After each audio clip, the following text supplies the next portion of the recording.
Paulo trying to figure out how to stitch this together. He's got the combo in hand, but he cannot answer the ghost quarter. And he had a 2-0 lead in this match. Yep. He was up 2-0. He was feeling really good. He's engineered explosives, for 2, so he can kill the Pride Mage. Oh, that's interesting. Now, if you're IKEDA, do you tap your ghost quarter for mana so you can blow up Chalice? Like, what if Paulo goes off right here? Which is what he's going to do. Does Paulo go off right here? If he can go Dark Depths for black, for Hex Mage, wow! There's the 2020. Got it out around the ghost quarter. The problem is, the Chalice is gone, so Path is in play. And I think that's why IKEDA went for that. He figures, yeah, I might give you the window around ghost quarter, but I know I've got a Path in my hand. And still has a ghost quarter if Paulo finds the combination again. Right. And I think Paulo's dream was that IKEDA would mess that up. And, I mean, IKEDA, the path Paulo was hoping for, IKEDA went down, but IKEDA had also had the path. Oh, my gosh. Look at this. What's this? He just ghost quartered his own stomping grounds. What? He's going to probably get a fetch land here. Is that Knight lethal? Oh, it doesn't matter. He's got the Helix in hand. Oh, and the Helix for the win. TSUYOSHI IKEDA, ladies and gentlemen. Packed. No, before that. Wow. Slaughter packed on the night. Slaughter packed the Knight. IKEDA showed him the Helix, but did not actually cast it. Oh, my goodness. IKEDA never saw that coming. IKEDA had no idea that was coming. He threw away his ghost quarter to go for the win that he thought was inevitable. Okay, he plays a Tarmogoyf and 3 Spectral Procession tokens, but IKEDA threw away his own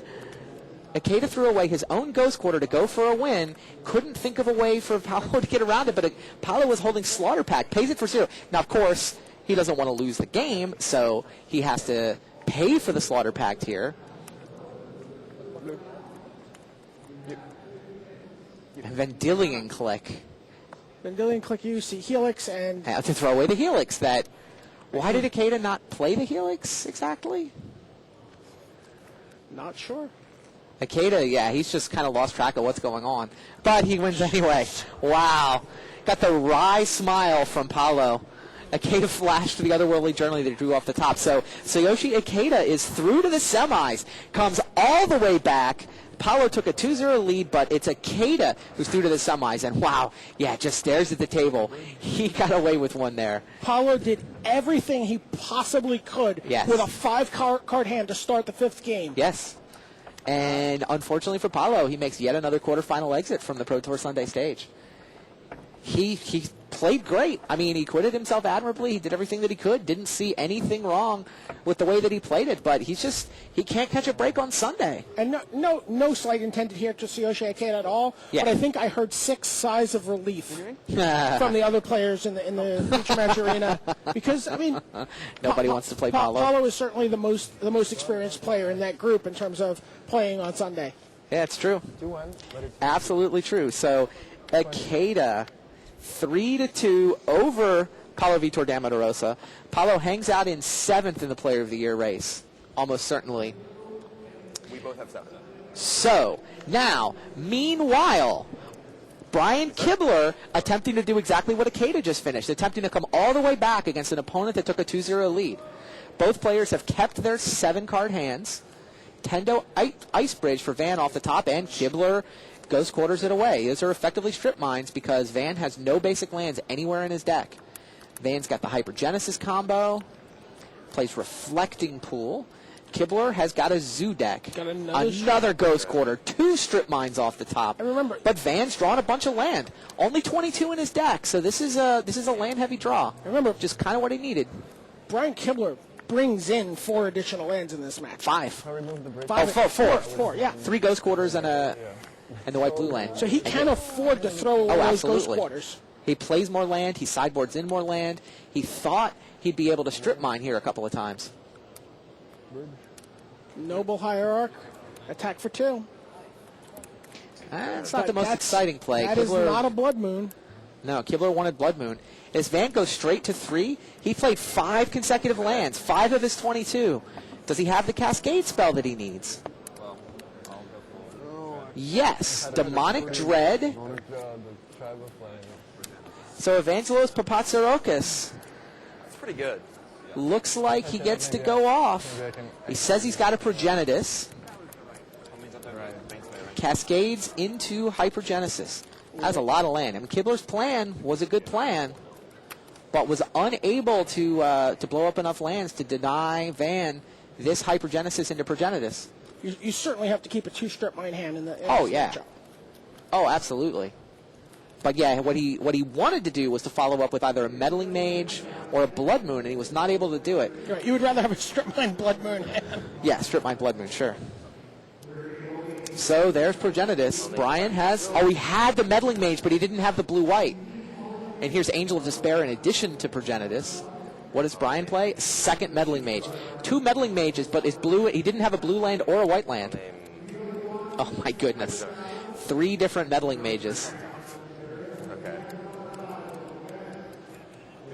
I assume those are all naming Hypergenesis? Take 2, Baneslayer. Oh, there's Baneslayer, Angel. That helps. Can he outrace? Like the Angel of Despair. I guess Angels... I'm coming in for color. Evangelos. 18. And Baneslayer must have come off the top. Obviously, he would have put it into play with Hypergenesis. Angel came off the top a lot for Yeah. No, that gives him a shot. Attack for Progenitus 10. attacks Nothing you for can do 10. about that. Does have protection from everything. Do we know what cards were named with the Meddling Mages? No, I don't know.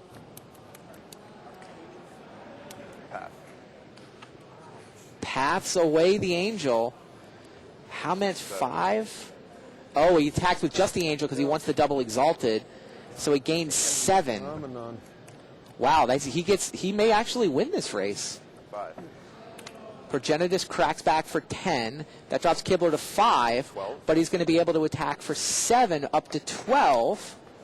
I think Kibler actually wins this race. Angel attacks. I believe Van is at 9? 12 to 5. I'm at 2. Oh, nope, there it is. Van wins. Kibler falls back in his chair. I asked it afterwards because I knew when you played the Angel. Yeah. Yeah. Wow. All right. Van took the first 2 games. Kibler tried. He managed to force Game 5. He had the double strip mine draw. He had 3 Meddling Mages, but... Oh, Kibler won. What just happened? Thank you. Kibler wins. There's Paul. Oh, Kibler wins. He did go up to 12. He gains the life. Progenitus was not enough. Brian Kibler and Baneslayer Angel managed to outrace Van. I thought I had it drawn up the right way. The life total wasn't reflecting that on the screen. Yeah, like the life totals were not keeping up with the screen. So Brian Kibler and Kibler was does come all the way it back. in his body language. Kibler collapsed. I read Kibler's body language completely wrong. That was just the sigh of, oh my God, not the...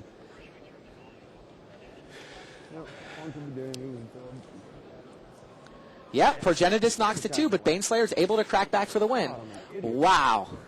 Brian Kibler, 3 games to 2, comes all the way back, manages to beat Progenitus. Do they have a Facebook group for that? I beat Progenitus? I know there's a Facebook group running around for I lost to Progenitus. That's usually the mark of... I'm sure Brian will start one in the break. Hypergenesis, wow. That was just a remarkable comeback. Down 2 games, and it's not like Evangelos had bad draws. He had his draws. He had all the lands that he needed. He had all the lands he needed to survive the double strip mine. Who won the other match? Who won that? Kibler? He's too happy. It almost seemed like Brian Kibler could hardly believe he had won that game himself. Yeah. Crazy. Timely Angel. Right off the top. It was off the top because when we saw the Hypergenesis resolve, he didn't put it into play. It wasn't there.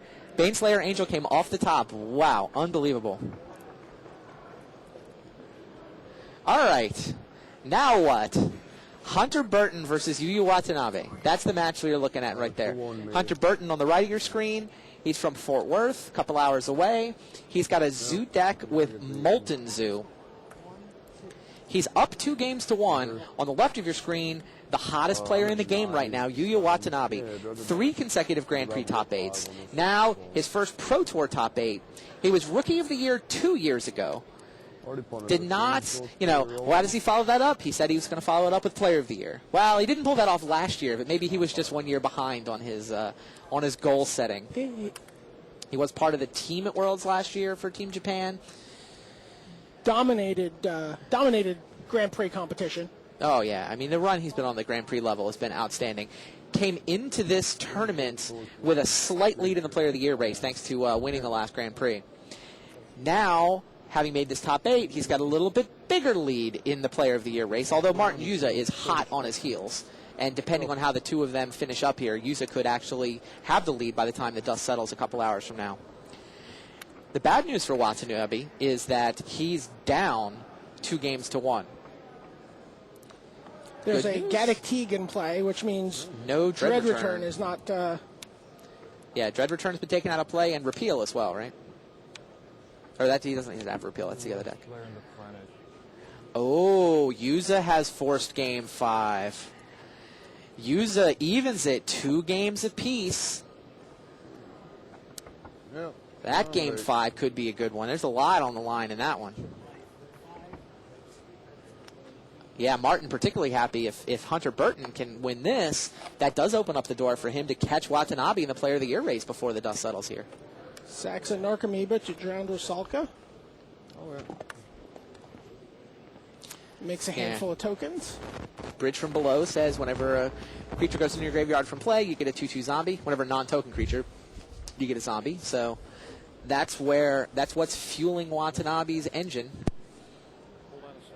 You want to walk people through the way the Dread engine works these days? Sure. I mean, a lot of people have seen it. It hasn't changed a ton lately, but it's pretty tricky if you haven't actually seen it in action before. Oh, you have Bridge from Below. You're dredging cards right now with Hedron Crab. Sure. So Hedron Crab will spill some cards in your graveyard trying to look for a Dread card. Off of landfall. Every time there's landfall, you can mill a player for 3 cards. Fetch lands are worth 6 cards, obviously. Sure. You have dredge cards include, Dark Blast generally after sideboard, the Pit Imp, Stinkweed Imp, and the Golgari Grave Troll, which are then feeding cards into your graveyard for, including Bridge from Below, and then you're hitting Narcomoebas, putting them into play, sacrificing them ideally to a Dread Return. Sure. To put an Amiri into play or something like that, which locks your opponent out of a color that can deal with your cards. Right. You've also got the kit. Zealot. Yeah, the Zealot. Are these versions running? They're still running the Zealot? Yeah, they've got 3 creatures. They've got the Zealot, they've got Iona, and then they've got the Sphinx of Lost. So they make an army of 2 zombies, and the traditional play is then I make a Zealot, and I have all these 3/3 hasty tokens. Wow, 10 zombies in play right now. 10 zombies or 10 power worth of zombies? 10 different zombies. They extend way off the board. Hunter is picking up his there you cards. go. Watanabe forces Game 5. So all 4 matches are going to go to Game 5. Crazy. I think we're going to go watch the other Game 5 first. We should go see how Yuza and Shimizu are going to do, and then we'll come back for this one. Well, we knew coming in. We felt like these semifinals were set up. There were just 4 different awesome matches, and all 4 of them have lived up to their billing. IKEDA comes all the way back for a 3-2 win after being down 0-2.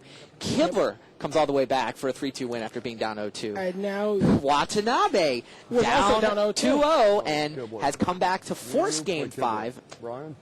Only Shimizu and Juza have jockeyed back and forth, and they're now in Game 5 as well. English. You don't speak it.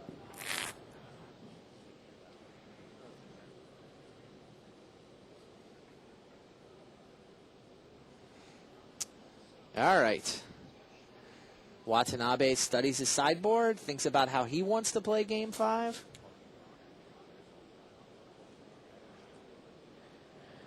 There's Martin Yuza.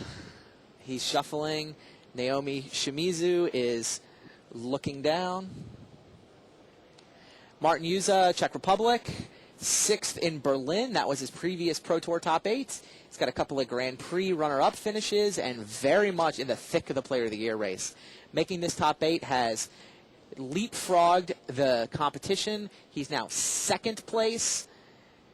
With this win, he starts to put some distance between himself and 3rd, and he starts to put a lot of pressure on Watanabe. Meanwhile, he'd also love to win a Pro Tour. Yes, he really would. He just missed the cut on tiebreakers in Melbourne last week. He was 9th. Yeah, good point. He was 9th on breakers. So he was a little sour about the opportunity to not catch YUUYA there. He's taken a couple bad beats in the Grand Prix circuit this year. He's there. You get Naomi Shimizu from Japan. This is his first Pro Tour top 8. Has 1 Grand Prix top 8 on his resume and some Grand Prix coverage on his resume. So excited he couldn't sleep last night. Now, and he's got a nice little dredge deck here. You may also remember there was a brief time where Kenji Samura and Shuhei Nakamura and a handful of other Japanese players started doing some English language articles on Star City Games and a couple of other strategy sites. Naoki is the person who actually translated those articles to English. He worked in tandem with those authors to help bring some information to the English-speaking I remember that Magic story. audience. That makes a lot of sense. Yeah, and has done some writing on his own for English strategy sites. Who do you like? I like Martin YUUYA. Martin is such a good player. This is someone who's been Yelger-like in his approach to the Pro Tour for the past 2 seasons. That's really an excellent description. He had an incredible, Kibler-like 9-0 run on day 1 of Kyoto last year. Sure. Just missed there. He finished very high in that tournament. Multiple top 32s. Yep. And he finally broke through in Berlin. Mm-hmm. And it's just done nothing but post strong finishes at almost every stop for the last 2 years. Yeah, I agree. He is just always in contention. And he's been living the lifestyle. He's been going to all the Grand Prix. My favorite story for this Pro Tour for him has to do with his preparation for the Limited. He's been traveling the world. He actually lists his occupation on our info sheet as airline miles collector. Yeah. Because he's been doing so much flying around. And, he's going to hit all the Grand Prix for the next 4 weeks. There's a Grand Prix in Tampa next weekend. Then the weekend after that is in Japan, right? It's Kitakushu, right. Then Minnesota, then Paris, and then Minnesota, or Minnesota and Paris? I think it's Paris, Minnesota, then back to Europe again. Oh, that seems like that's... Yeah. So a little rough on some players. Interestingly, YUUYA has just all of his stuff right now. He just left it at Shuhei's house in Japan. He's like, all right, I'll go to the States. We'll stay in Texas, and we'll go to Tampa, then we'll be back in Japan. I'll pick up my stuff there. And he's just been staying with Shuhei's house. So when Zendikar came out in order to practice booster draft, he's drafting at the local Japanese store with Japanese cards that he can't read. So his pre-release, he had to memorize the spoiler in English, which is his second language, and learn all the cards so that at sight he could recognize the art from the Japanese version and play the cards that way. So, I sort of forced him to learn the format, and he's 6-0 draft. Yeah, he was pretty reluctant to talk about the draft format in our draft deck because he feels like he knows it so well. He feels like he knows it better than anyone else, and he's really looking to dominate next week in Tampa. Yeah, one of the funniest things, though, I watched him, the white pit trap, he tried to kill a flyer with it. Oh, pitfall trap? Pitfall trap. He didn't realize it only hit non-flyers because, he's never actually... He's been playing it. He's like, I'm pretty sure I killed a flyer at that Japanese store. He couldn't read the card. He's just going off his memory of what it would. I'm like, Martin, it's a pitfall trap. How does the flyer fall into the pit? And he's like, well, English is my second language. Give me a break. He's actually very articulate. I forget sometimes that he's not a native English speaker. Interesting. Martin YUUYA left his Goblin Guides in his deck after sideboarding. He was a little skeptical of those. A little skeptical. I mean, he's certainly taken a lot of grief about them from other players who don't like them as much as he does. Yeah, his is the most aggressive of the zoo variants. 16 one-drop creatures. He's got Goblin Guides. He's got the Nacatls, of course. I think that's the only one-drop they all have in common. He's got Step Links, and then what's the fourth one?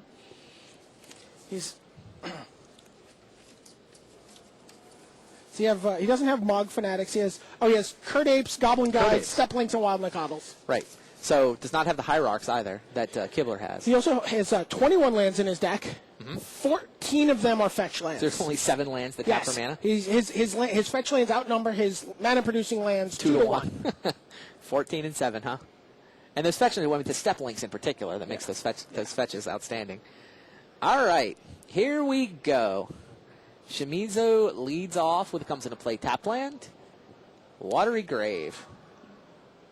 Shimizu's the dredge player. Needs to spill the cards into his graveyard, start dredging them out, hit the Narcomoebas, hit the bridge from below. Martin Yuza. Oh, interestingly, Shimizu does have a Hedron Crab in his